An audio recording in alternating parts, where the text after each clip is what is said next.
Hey guys, Kyle here with the Mortgage Celebrity Studio. I have two people in the studio who could beat my butt today.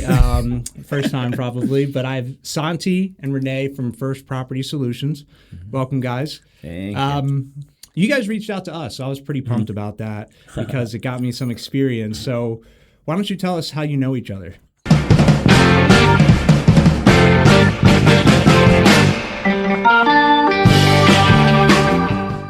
Yeah. So I am on Instagram all the time looking for deals, looking for, funny stuff. And my girlfriend actually sent me a podcast you guys did with a realtor friend of hers. And I was like, man, where is this studio? And I was like, in the Valley? Are you kidding me? So I just saw you guys there, reached out a couple times, and I'm a little persistent. I'm like, keep following up. Then long story short, you called me last week, and it's cool, like when you're talking to somebody and you have like not those like light bulb moments, but like where you're saying like those full circle moments where I'm like, I don't know if this guy's gonna like me or whatever. He goes, you do jiu-jitsu? And I'm like, I'm in. So, but then that I was telling Santi today, like that tells me so much about, like, I don't know, the business that we work in. It's like, it's so much about trust and just like seeing somebody show up, be vulnerable, and like want to like learn and grow. And jiu-jitsu, it sucks. It's not something like easy. You're showing up at the gym and just doing curls. It's some very background. What was it, this week or last week? No, so he went on Tuesday. Yeah.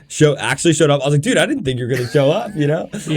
But yeah, so then that's how our kind of connection happened. And then I mean, it was one of those things where I was waiting for an excuse, just to show up and like, you invited me over and I was like, if you're going to come to the studio, then I got to go to your studio. Yeah, I got to 100%. figure out what you guys are doing. Right. So, but I was really curious about your story. Number one, because I've always been fascinated by people at the top of their game.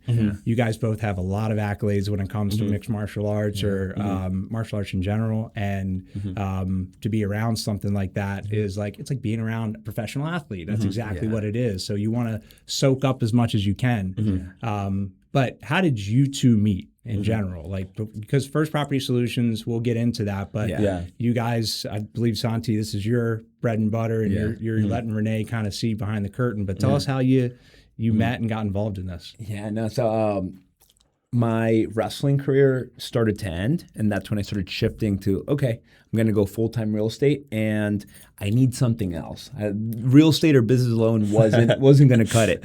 So I went to the closest gym, and, it worked out and stuff. But then Rene came in, and we're just going back and forth. And this guy's really good with heel hook stuff. I'm like, how do you even do that? So just started a relationship there. And one thing led to another, and just really close friends. Yeah.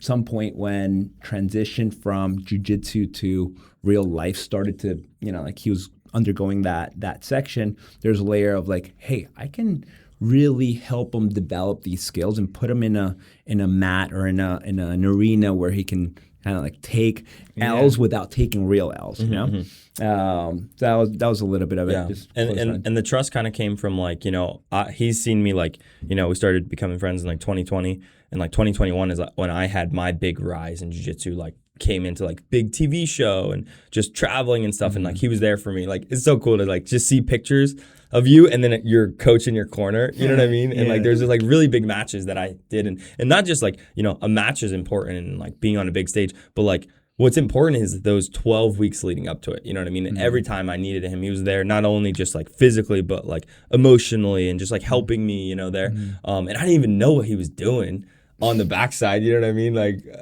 he never was like outgoing about it or like would talk a little bit about it, and I was like, dude, numbers, I'm not good at numbers. Like I don't want to run numbers on properties. Now how do you feel about numbers? I love numbers and numbers love me. But yeah, so that's how like it kind of connected. And like, a lot of my, and I would say this all the time, but like the success that I had, it wasn't about me, it was about the people that were around me. You know what I mean? I had so many people pouring into me those tough times, and really like getting to high level stuff, and then just like learning to like transition that into like the next thing. It's like, okay, like how can I like transition like these different things I learned in jiu-jitsu into the next step, but that definitely like set the base for a good foundation of friendship. I mean, you hear that all the time, like professional athletes have a tough time after the fact, like what's their identity? Right. And real estate's tough because like, there's a lot of sharks out there in the I guess the arena of flipping properties. Yeah. there's so many people that like, and so many people with more money, less money. They don't know what they're doing. They do know what they're doing. It's tough. But in general, getting out of the jiu-jitsu space probably was harder for you. Is like now it's not your identity. Now you want to make something else your identity. It was a little tough, and I definitely had like an inflection point where I was like half in and still half doing jiu-jitsu. And last year I fought like the #1 guy in the world, and I came back, and Santi's like sitting there, and he's like, dude, you can chase this rabbit or you can chase this rabbit, but if you chase both, you're not going to catch either. And I was like, what? I was like, say it one more time. And it's just like those one-liners that you hear and you're like, wow, like, okay, I'm all in for this, And I don't know, I think that jiu-jitsu, like you were talking about confidence before, jiu-jitsu helped me build that confidence in myself, that like being okay with messing up and trying again. And at the end of the day, like, I don't know, I feel like where I'm at now, like competing is just for fun now. It's not like for proving that I'm the best in the world, So like that reframing of it and I don't know, building in what we are in real estate, like for me, like that's the new focus, because like jiu-jitsu, it's like, it's fun. It's still self-expression, but like, I don't know, I don't feel like I need to be on the platform or on the competition mat to like prove to people who I am. It's that measuring stick moment. You've already measured yourself against somebody, and that's I can't even begin to fathom that. Like when that 12 weeks leading up to a competition, that's just got to be the most nerve-wracking. And then when you get in the ring and then you actually touch. That's probably the moment that there's this release, if I had to guess, because then you're just in it, and then it's just instincts. But man, like, and then coming back to the real estate side of things, First Property Solutions. How'd you start it? What is your business model? What are you doing? No, so there's two legs of it. One is we're landlords, right? So like we have rental properties north of 55 units in the Lehigh Valley, and over the last 9-10 years, we've been able to kind of develop that. On the other side is we sell turnkey properties to newer investors, right? One engine kind of that spits out two different parts of it. I started out so actually came to the Lehigh Valley to wrestle at Lehigh. Came over here and I'm like, okay, I'm going to come in, stay for a few years, and go wherever life takes me. Started getting into real estate, figuring it out. Bought my first 3-unit 2016 and ended up living in it, learning like the ins and outs, how to be a landlord, Center City, Allentown. Just a lot of unknowns. When wrestling started ending, 2019 or so, that's when that transition happened from being a wrestler mainly and then doing real estate part-time to then shifting over to I want to build a real estate investment company. So now we mainly use wealthy individuals, their capital, in order to purchase properties that need some TLC and go in there, renovate it, and then now get it ready for either tenant or be able to sell it to another investor. Very cool. So. And are you the one doing the renovations yourself? Do you contract that stuff out? Yeah, it certainly started out that way. I think those early sessions when I was talking to Rene and stuff, I had this little kind of like beat up truck, and I was like physically in the construction site, learning how, like how to put drywall on, plumbing and all of that. Now we have sets of contractors. We have our own contractors. Yeah. So just, leveled up a little bit. That way I'm not inside of the renovation itself. But we are certainly like the GCs, the general contractors, kind of the quarterback, the coach, kind of making sure that everything's flowing correctly. So how has, this might be a weird question, but how do you think, jiu-jitsu or even your wrestling background, how's it helped you in the real, I think I may know the answer, but how's it helped you in the real estate side of things? It's kind of neat, right? Because you mentioned earlier how sometimes you tie your identity with kind of that sport that you're doing or that season of life, right? And I think the biggest kind of maybe lesson that you don't pull from sometimes is, my identity's tied to that, and now it's a new season, and I don't bring over the lessons that were learned. That's, I think, the biggest fault that anybody can make. What kind of like, I was, I think, 2019-ish, I had a couple second shoulder surgery, and I'm in a little cast or whatever. And I'm like, I remember at the kids I was coaching, their little table, and I'm like, all right, what do I want to do? And I started just pulling it apart. But one of the things that came about it is, in wrestling, I wanted to become an Olympic medalist. And I'm like, okay, that's not going to happen.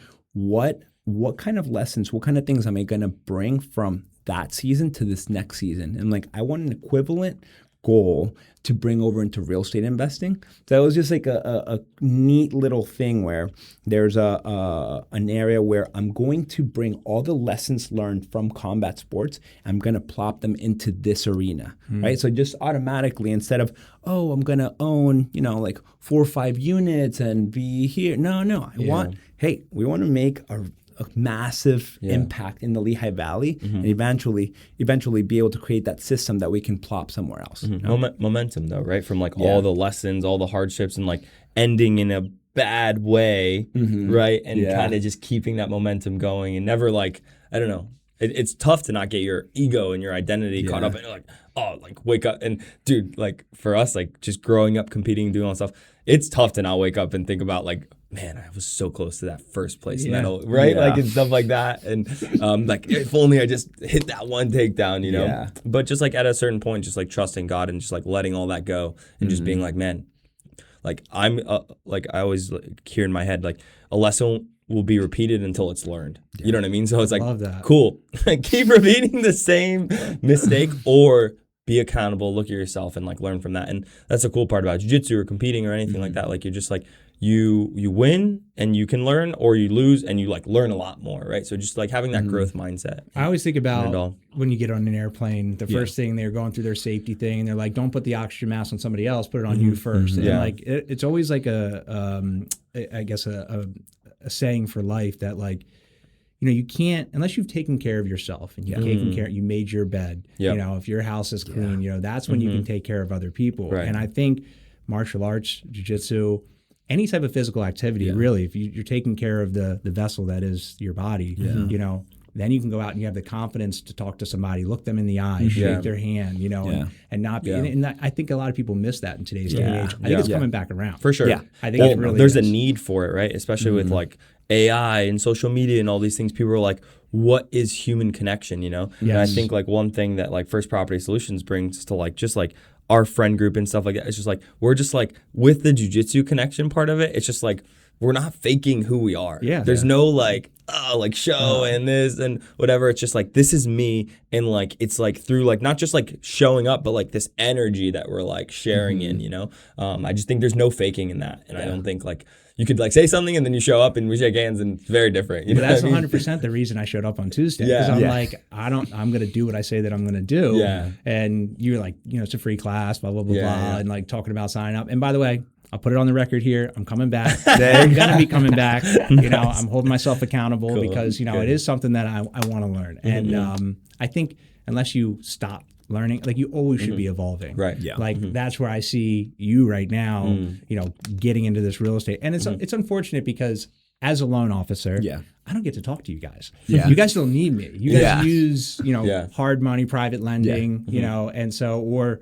private capital, but people that we care about can use you. Like so, for example, even when we're talking about on the way, it's like, man, like I didn't listen to all your podcasts, but just listening to 2-3 podcasts, I was like, man, like.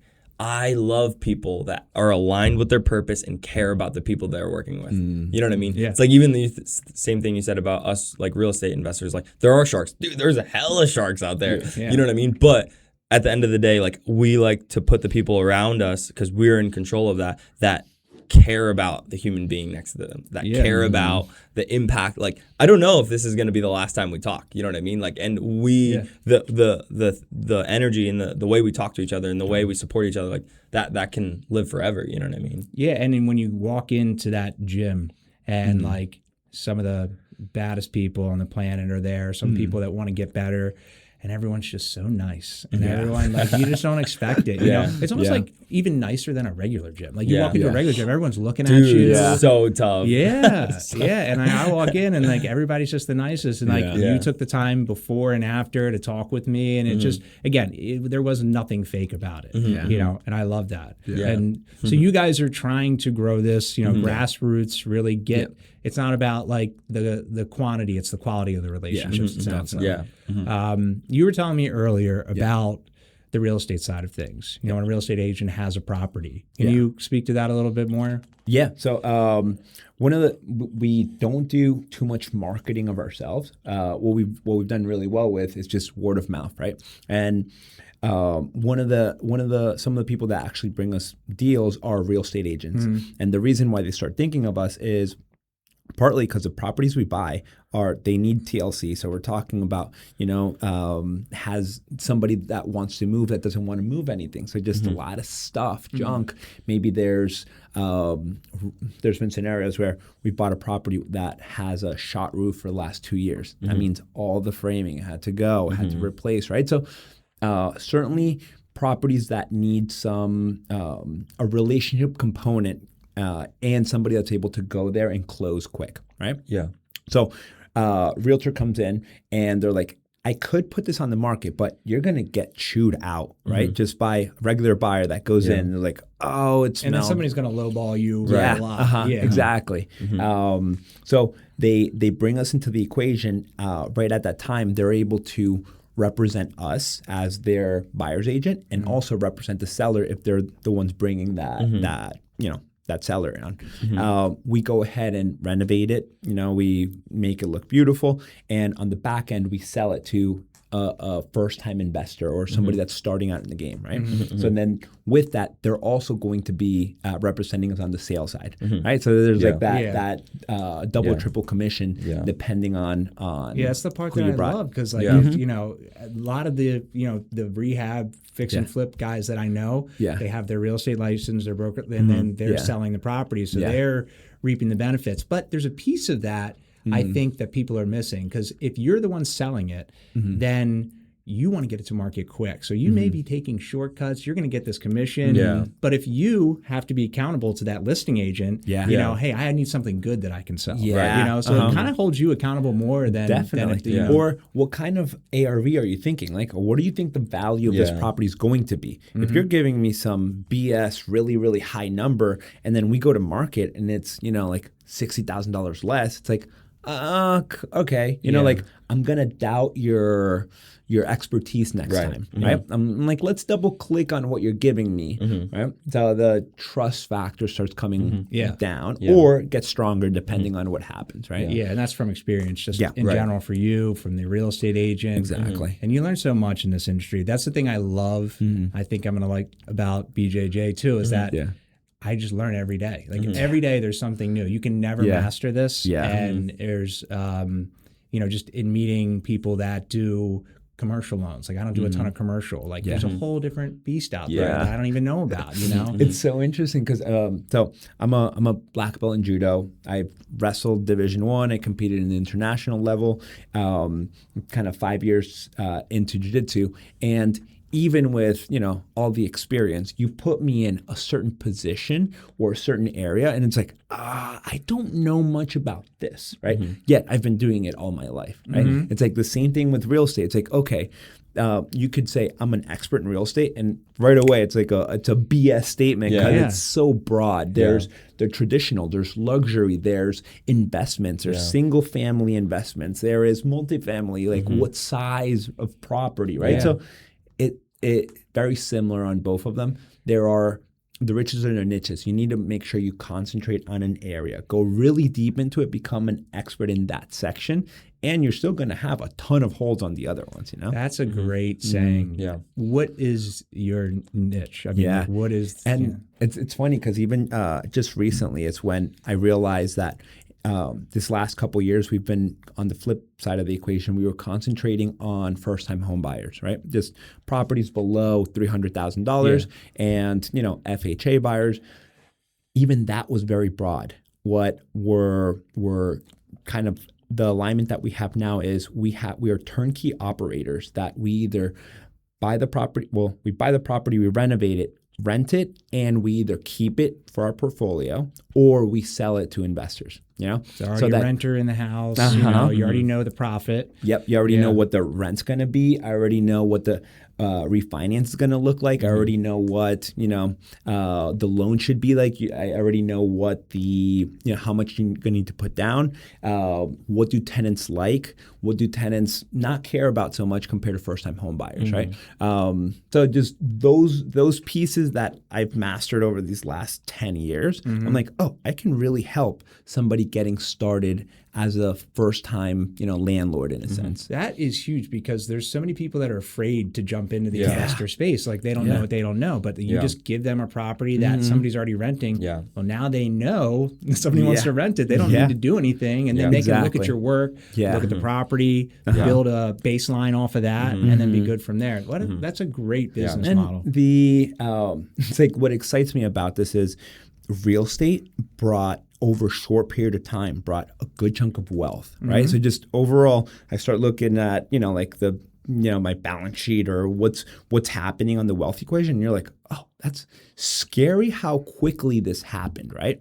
And it didn't happen like overnight, but you started acquiring these skills little by little. Yeah. If I'm able to be the one that gets somebody started in this new investment vehicle and they don't have to maybe place their money in the S&P and that's that, right? Yeah. And gives them the tools to know how to be a landlord, how to talk to your property manager, how to keep them accountable, how to have a nice property that is durable, right? It's like those pieces excite me a ton because, get a grasp, like real estate works with inflation, right? And even if a lot of people think cash flow, oh, okay, how much are you going to make on the property? Let's say $100 or $200 a month, which, chump change are really small. You still have these other three vehicles working for you, right? That tax appreciation, government works with you 27 and a half years, or you get to depreciate this asset.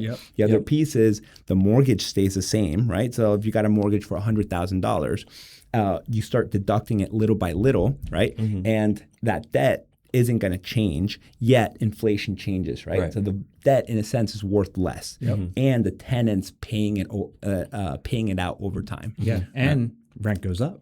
Exactly. And then the last one being the appreciation, right? It's like that same property that you bought for $150,000, 10 years down the line, might not be worth $150,000 anymore. It might be 2.5, 3, right? Can't really guarantee it, but you just see what history has done, right? Yeah. So, and there's these big swings. Like I think about all the time, mortgage people, real estate people, if you're into sports, like growing up and you actually went somewhere like you did with sports, a 9 to 5 does not sound fun. And like sitting in an office somewhere and doing that is like not, and that's part of me. Like I've always been in a sports brain.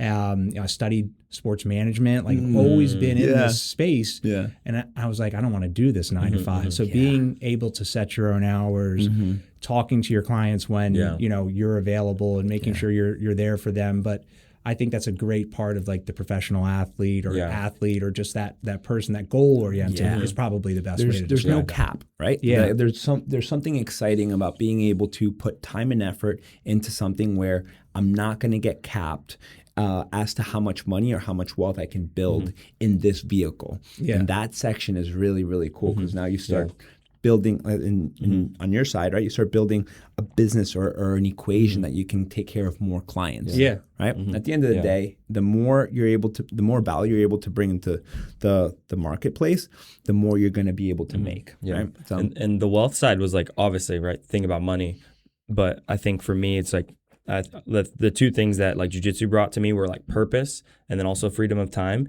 And it was just we were training with one of our friends that does real estate, and he's just like training with us from like 6 to 7:30 and then dropping his daughter off at school at like 8. And I was like, I want that to be like, I don't care about any of the cars, how, like, I want to just train in the morning and then go drop my kids off. Like, Yeah. you know what I mean? Like Yeah. that was like the focus to me of like, wow, like this can do that. You know what I mean? I don't like the wealth being like a negative word. I For think, sure, you yeah. know, it's literally a means to the freedom for things that you want to absolutely. do. You know, being able for me to show up on Tuesday night, you know, Right. most people are just getting out of work. I was at home sweating for 3 hours, about to be like, what am I doing? You know, like, you know, making phone calls, trying to act not nervous. Yeah.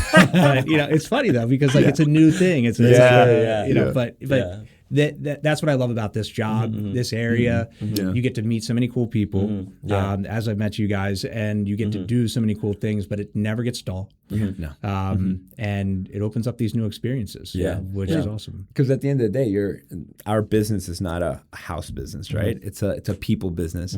So on that side, kind of like the variety that you get from people is all over the place. Yeah. You know? And I think we see so much on social media of like, let's live in Hawaii, let's live in Florida, let's live in Brazil. Like my parents are from Brazil, so we have a house there. So really? anytime you want to go to Brazil, we can go to Brazil.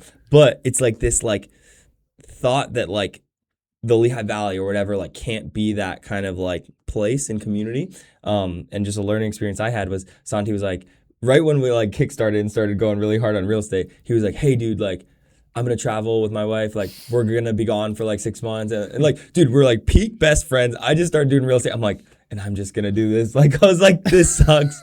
But they traveled for a couple months, went to Patagonia, Argentina, a couple other places. And when he came back, he was like, dude, we went crazy after the first 3 like weeks or whatever. And I don't know, like what I learned from that was that like, dude, like routine and like, cause I've chased the same thing with like, I'm like, okay, I have a competition. I'm going to compete and then I'm going to stay for an extra 3 weeks. Right. Yeah. And like, that was fun. I got to see the world, all those things, but like hanging out with your friends and just building those routines, like, you know, training on a Tuesday night, training on a Monday night, going for your typical walk with your wife or girlfriend at 6 o'clock on a Wednesday, like seeing that one barista you really like, you know, like those routines. I don't know. I feel like there's so much to traveling. I'm never going to stop traveling. I'd love to have a point in my life where I'm like traveling for 3 months out of the year, but like that routine. And I just think the community like we can build here in Lehigh Valley is like, there's a lot of purpose there, you know? Yeah. And lifting others up as you climb kind of thing, Yeah. which is exactly what you were doing. Yeah. Which just, it sounds so genuine coming from you, which, you know, I believe it. And it makes it seem like you guys are bringing in the right people. Yeah. Doing the right thing. And I mean, you have the right mindset, you know, you're helping others. Like, and there's an old quote, like you help enough people get what they want, then that'll help you get what you want. Right. And that's 100% what you guys are talking about. Yeah. Well, cool. So where can people find you? Yep. So we're pretty big on Instagram. Yeah. S Martinez 74 kg. Yeah. And if there's anybody that's actually interested in becoming a landlord for the first time and has these questions, right? We have a full blueprint as to like questions to ask a property manager, what questions not to. So if they want to, just shoot me a quick DM, like property manager, right on there. Follow me and shoot that over. That way I can show them that blueprint. But we're always posting like what's on the market and stuff, you know, and what's coming up. And we're always like, I'm always posting and be like, hey, DM deal if you have a deal. So like any realtor in the Valley that's like interested, or even like, hey, let's grab coffee and like kind of communicate on like It's what. good to have the connection. Yeah, exactly. Yep. And like it's like what you just said, right? It's like we're not here to like take a property for somebody. Like we want to get you paid 3 times the amount that you would get paid normally, right? Yeah. And also just alleviate that stress of like, man, I don't know, somebody just passed or you're going through something and I'm just moving to Florida, I'm forgetting about it. Cool, we'll take care of it. This is what our offer is. Maybe it's not the same as going on market, but just having that security of like knowing you're going to get it. Worst comes to worst, I have a backup plan, right? That gives, I think, sellers confidence to know, cool, right? I can go out and shop this around, and at the end of the day, I don't like this. I'll go back to that easy, convenient offer. Well, it's people don't want to be sold. Yeah, right. You know, Exactly. but just having the conversation, you know, like I've been recently looking for a vehicle, and I've been having these phone conversations with these salesmen, and I came from car sales. I did that when I was in college. And Dude, it's just like the disingenuous conversations that you have, and you're just like, man, you're not even listening to me. Yeah. Like I'm telling you this one thing, and I want you to listen, and just talking over you. So but I got my pitch, bro. Yeah, I got to read the script. I got to do this, you know? It lacks the feel, right? It lacks the feel. And it's so cool, like, because when you like really attune to that and that's off, you're like, dude, it's going to take a lot to come back from that. You know what I mean? love this car, but I don't like you, man. I'm willing to wait and drive 200 more miles and find something else. Yeah. So we're looking for a new car sponsor for the podcast, Mortgage Celebrities, DM now.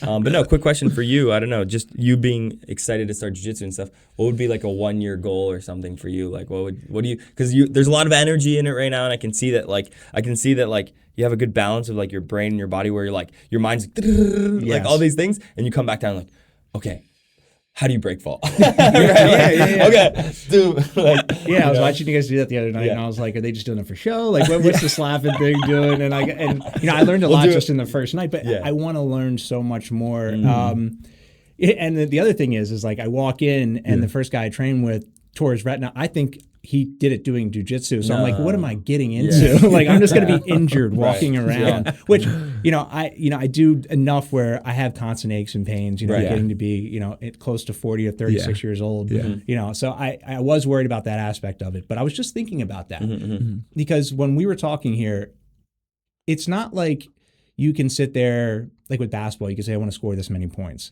I want to have this many rebounds. In mortgages, I want to do this many loans. I want to help this many families.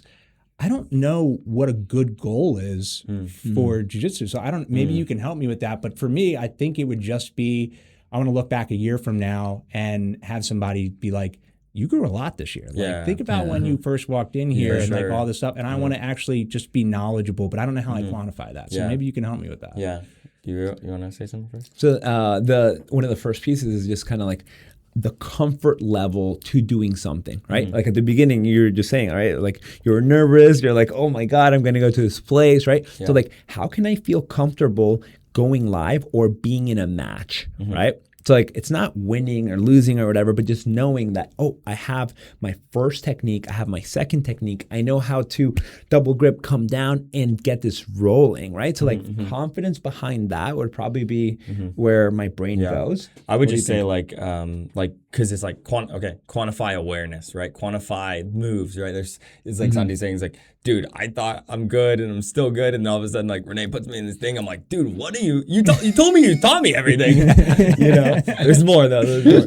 But I would just say consistency, man. Like to be able to be like, right, 52 weeks from today to next year, like, can you hit 52 sessions? Like, you know what I mean? Family, a lot of work, like, and stuff like that. Can you hit 52 sessions? Because like at first, that's what I tell everyone. Like, and dude, like you will be so changed if you do 52 sessions. Like not 104, right? But just 52 once a week, just because you don't need to be a professional fighter. It's just like, I don't know, the word that comes back to me is it's awareness. Like, it's just like, just to be aware that like, like what you just said, fighting is dangerous. Am I going to tell you that there's no way to get injured? Dude, the next time you break fall, you could hurt your neck or hurt your elbow or something, So injuries are probable. All these things are probable. But I think the thing to quantify is like, can you keep consistency? And then at that 52 week mark, because like we have so many friends that like do real estate and are busy and all that stuff. And like some of them are like, dude, I'm sorry, but it's not for me. And I'm like, dude, good. Beautiful. I'm happy that it's not for you. But then other ones are like, dude, like super wealthy guys are like, dude, can we just talk about jiu-jitsu for the next hour? I'm like, sure, bro. Like, can you tell me about this property really quick though?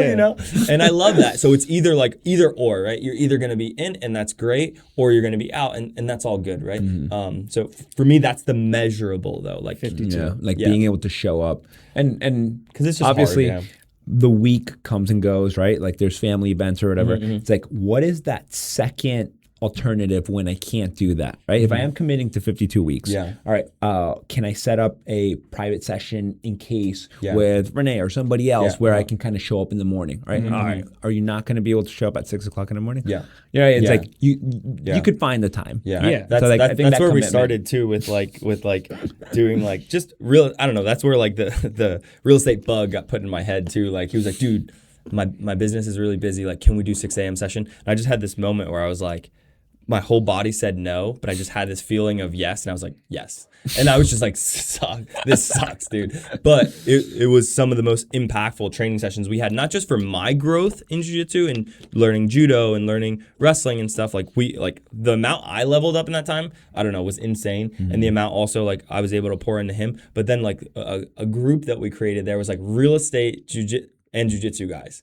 It was just like unheard of, you know what I mean? And just came like really genuine relationships from that, and just, you know, nowadays just like some of our best friends that you know came from that 6 a.m. group. You know? The message in that, I think, is find a way to say yes instead of like you know, finding an excuse. Right. And like if you just continue to find a way, that's what I did. That's why I showed up Tuesday, because I found a way to say yes. I want an opportunity comes my way, I'm going to say, if I don't want to do it, or if I'm nervous, it means I care about it typically. Right. Or like, you know, at least there's something there. Yeah. So follow that instinct. Exactly. I think this is going to be the first of many times that we have this conversation. I'm excited to grow our friendship, hopefully.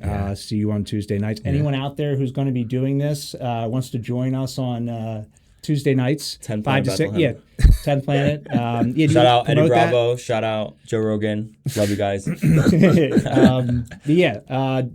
website for 10th Planet? I don't know. I think it's finishersmma.com. Finishersmma.com. Yeah. But if you have any questions, hit these guys up, DM them, because they are very responsive. But yeah, that was the Mortgage Celebrity Studio with Santi, Rene. Thank you guys for coming. Bring in the hot sauce.